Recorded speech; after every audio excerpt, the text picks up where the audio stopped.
2024년 8월 15일 말씀 묵상하겠습니다. 함께 기도하겠습니다. 온 땅의 주관자 되신 하나님, 우리가 하나님의 소유된 백성으로 정결하고 거룩한 삶을 살아가게 하여 주시옵소서. 예수님 이름으로 기도했습니다. 아멘. 오늘의 말씀은 예레미야 50장 11절부터 20절까지의 말씀입니다. 말씀을 함께 살펴보시기 전에 개인적으로 말씀을 꼭 읽으시고 묵상하는 시간 가지시기 바랍니다. 50장 11절입니다. 나의 소유를 노락한 자여, 너희가 즐거워하며 기뻐하고 타작하는 송아지같이 발굽을 구르며 군마같이 우는도다. 그러므로 너희 어머니가 큰 수치를 당하리라. 너희를 낳은 자가 치욕을 당하리라. 보라, 그가 나라들 가운데의 마지막과 광야와 마른 땅과 거친 계곡이 될 것이며 여호와의 진노로 말미암아 주민이 없어 완전히 황무지가 될 것이라.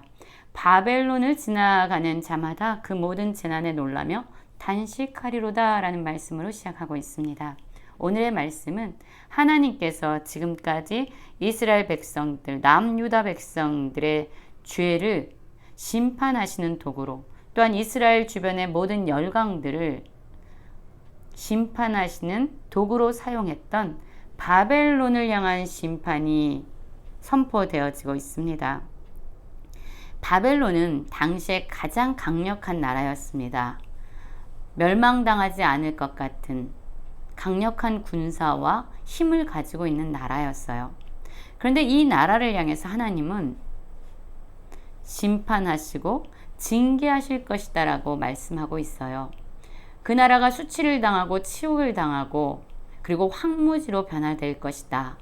그래서 바벨론을 지나가면서 보는 사람들이 와, 어떻게 저런 재난에 저 나라가 멸망당할 수 있을까라고 생각하면서 탄식할 정도의 그런 처절한 심판이 이루어질 것이라고 말씀합니다. 사실 하나님께서 이 바벨론을 멸망시키는 이유는 무엇이었습니까?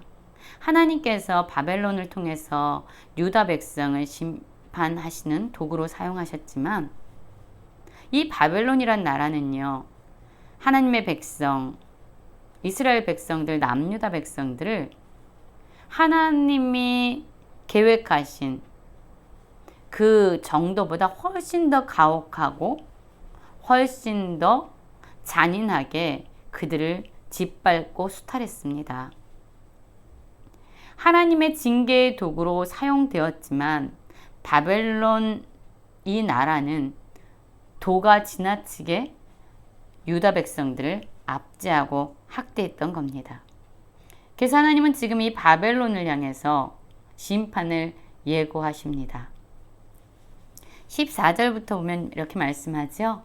바벨론을 둘러 대열을 벌이고 활을 당기는 모든 자여, 화살을 아끼지 말고 쏘라. 그가 여호와께 범죄하였습니다. 그렇습니다. 아주 강력해 보이는, 무너지지 않을 것 같은, 그 어떤 나라에 의해서도 망하지 않을 것 같은 이 바벨론을 향해서 하나님은 심판을 말씀하는데, 그 이유가 바벨론이 하나님께 범죄했기 때문이다라고 말씀하고 있어요.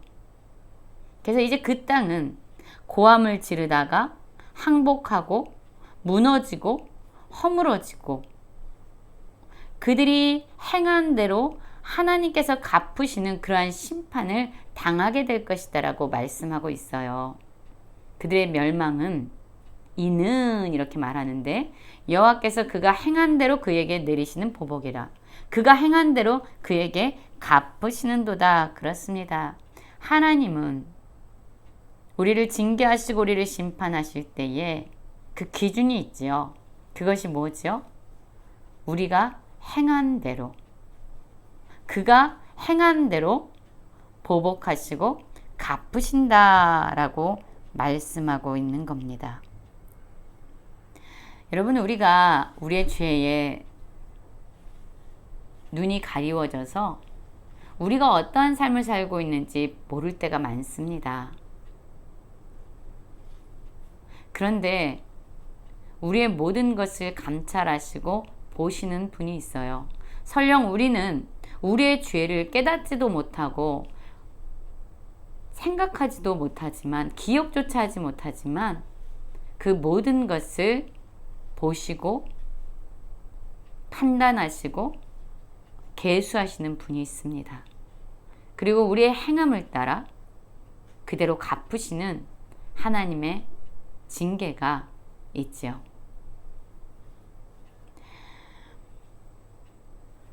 이 멸망할 것 같지 않은 이 나라를 멸망시키시는 분은 바로 하나님이십니다. 그래서 이 땅의 진정한 주인은 온 세상의 역사의 흐름을 끌고 가시는 분은 바로 하나님이시라는 것을 우리는 꼭 기억해야 합니다. 보여지는 강대국에 의해서 이 세상이 다스려지고 운행되어지는 것 같지만, 여러분, 이 세상은 바로 하나님의 다스림 가운데 있습니다. 눈에 보이지 않지만 역사의 배후에서 하나님이 일하시고 이 역사를 다스려가고 계시다는 것을 우리는 기억해야 합니다. 우리의 삶도 마찬가지입니다. 눈에 보여지는 상황과 문제가 우리의 삶을 이끌어가는 것 같고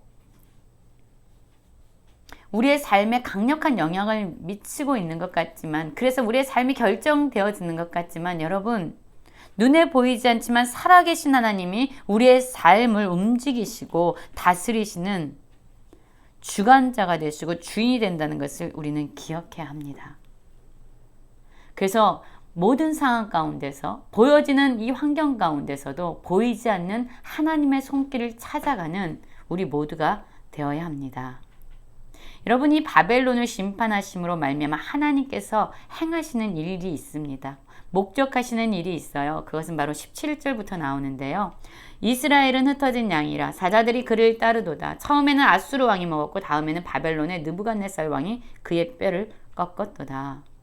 그러므로 만군의 여호와 이스라엘의 하나님이 이와 같이 말하노라. 보라, 아수르의 왕을 벌한 것 같이 바벨론의 왕과 그 땅을 벌하고 이스라엘을 다시 그의 목장으로 돌아가게 하리니 그가 갈멜과 바산에서 양을 기를 것이며 그의 마음에 에브라임과 길르앗산에서 만족하리라. 그렇습니다, 여러분. 강력했던 아수르를 하나님께서 심판하셨습니다. 강력했던 바벨론을 하나님께서는 심판하시겠다고 말씀하고 있습니다. 왜요? 그래서 하나님의 백성, 이스라엘 백성들을 다시 그들의 땅으로 돌아오게 해서 그들을 회복시키시겠다고 말씀하고 있는 겁니다. 물론 하나님은 이스라엘 백성들과 남유다 가운데 있는 죄, 그 죄로 말미암아 멸망의 길로 치달아가는 그들을 건져내시기 위해서 아수르와 바벨론이라는 나라를 들어서 그들에게 회초리를 때리셨지요. 근데 여러분, 하나님께서 이 징계의 회초리를 드신 이유는 자기 백성을 죽이려는 것이 아니라 그들 안에 있는, 그들을 파괴하는 그 죄를 뽑아내시고 그들을 거룩하고 정결한 백성으로 회복시키기 위함이었습니다. 그래서 회초리를 드신 거죠. 하나님은 이스라엘 백성의 남은 자를 용서하시고 회복시키시는 선한 목자가 되시는 분이에요. 다시 그를 목장으로 돌아가게 하리라. 시편 23편에 나오죠. 여호와는 목자가 되셔서 그의 백성을, 그의 양떼를 푸른 초장과 쉴만한 물가로 인도하신다고 말씀합니다. 비록 사망의 음침한 골짜기와 같은 힘겨운 시간을 지나기도 하지만 하나님께서 자기 백성을 이끌기 원하는 그 종착점은 푸른 초장, 쉴만한 물가라는 것을 기억해야 합니다.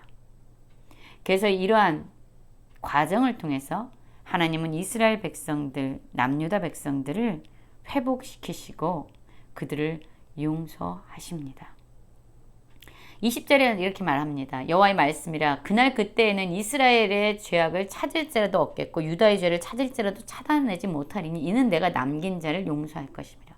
그렇습니다. 하나님의 이러한 징계를 통해서 이스라엘의 남유다 백성들 가운데 있는 모든 죄악과 죄를 뽑아내셨습니다. 그리고 이제 그들을 거룩한 백성으로 세워 가십니다.